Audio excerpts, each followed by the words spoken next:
అందరికీ నమస్కారం.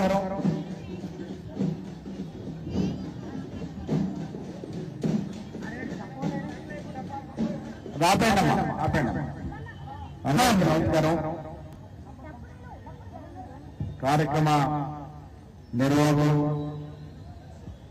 పొన్నంనేని శ్రీనివాసరావు అన్నగారు, మంత్రివర్యులు పొన్నం ప్రభాకర్ గారు, government NRI department chairman ambassador Vinod గారు, నగర మేయర్ విజయలక్ష్మి గారు, సాంస్కృతిక డిపార్ట్మెంట్ చైర్మన్ వెన్నెల గారు, వైశ్య కార్పొరేషన్ చైర్మన్ సుజాత గారు, పిసిసి ప్రధాన కార్యదర్శి కైలాష్ గారు, భవానీ గారు, ఇక్కడ ఉన్నటువంటి రమ్య గారు, బొంతు విజయ గారు, శ్రీదేవి గారు, సరే మహాలక్ష్మి గారు, ఇంకా వెనకాల ఉన్నటువంటి మా ఇందిర గారు, చాలా మంది మహిళలు వెనక ఉన్నారు. అందరికీ నమస్కారం.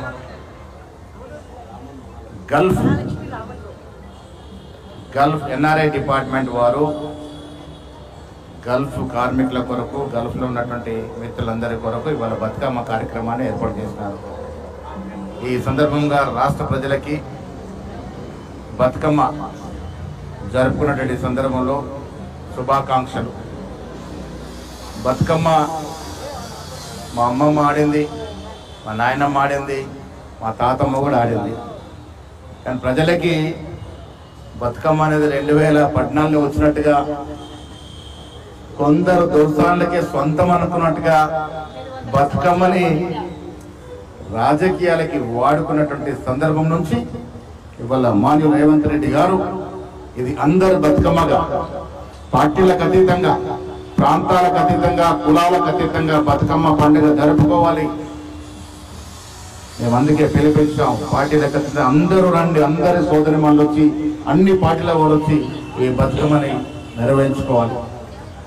బతుకమ్మ ఆశీర్వాదం ప్రతి మహిళకి ఈ రాష్ట్రంలో కావాలి.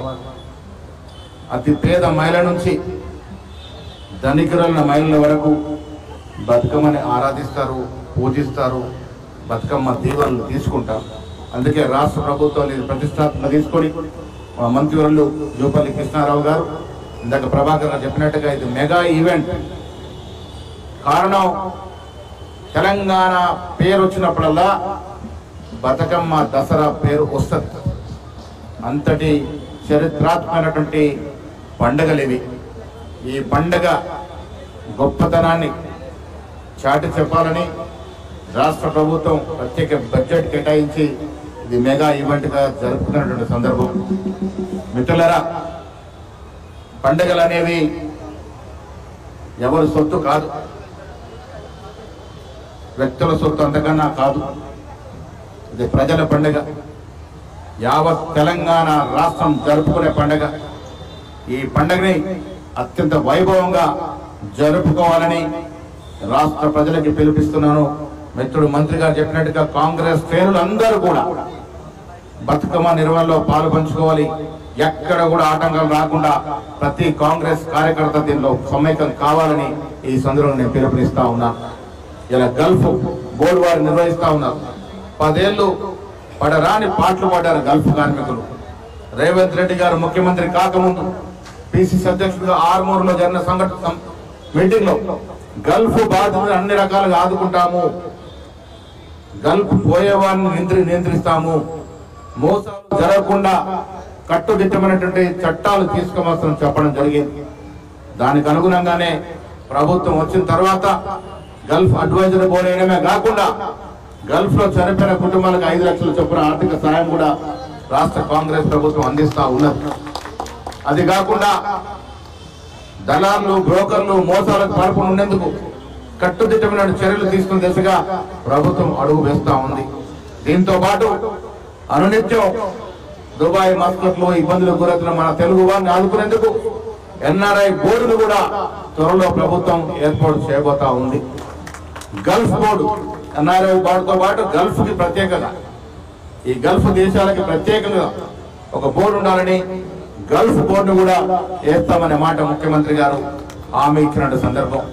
గల్ఫ్ లో ఉన్న మన బిడ్డలు మన అన్నదమ్ములను అన్ని రకాలుగా ఆదుకునే విధంగా ముందుకు చర్యలు తీసుకోవాలని దాంట్లో పెద్దలు వినోద్ గారు ఇప్పటికే మమైక్యమై ఉన్నారు. అడ్వైజరీ బోర్డు వేసినాం, వారిని నివేదిక ఇవ్వాల్సిన అవసరం ఉంది. నివేదిక వచ్చిన వెంటనే గల్ఫ్ బోర్డుని వేయడానికి ప్రభుత్వం సిద్ధంగా ఉందనే మాట కూడా ఈ సందర్భంగా మనవి చేస్తూ, ఏది ఏమైనా మా మహిళా సోదరులంతా కూడా చాలా ప్రతిష్టాత్మక జరుపుకునే బతుకమ్మ పండుగ. ఈ పండుగ 9 రోజులు విజయవంతంగా జరుపుకునే ప్రభుత్వాన్ని ఏర్పాటు చేసింది. దాంతోపాటు మా కాంగ్రెస్ పార్టీ కార్యకర్తలు సహకారం చేస్తారు. ఈ పండుగ డెఫినెట్ గా మెగా పండుగ Guinness book of world records లో ఎక్కే విధంగా మీరందరూ కూడా కృషి చేస్తుందని విజ్ఞప్తి చేస్తూ, ఇప్పుడు మా సోదరులు అంతా కూడా బతుకమ్మ ఆడితే మేము చూస్తామనే మాట ఈ సందర్భంలో మనం మేయర్ గారి నేతృత్వంలో ఈ బతుకమ్మ ఆడితే మేమంతా కూడా చూస్తామనే మాట చెప్తూ మరొకసారి మీ అందరికీ అభినందనలు. మరి బతుకమ్మ పండుగ అంటేనే అన్నదమ్ములు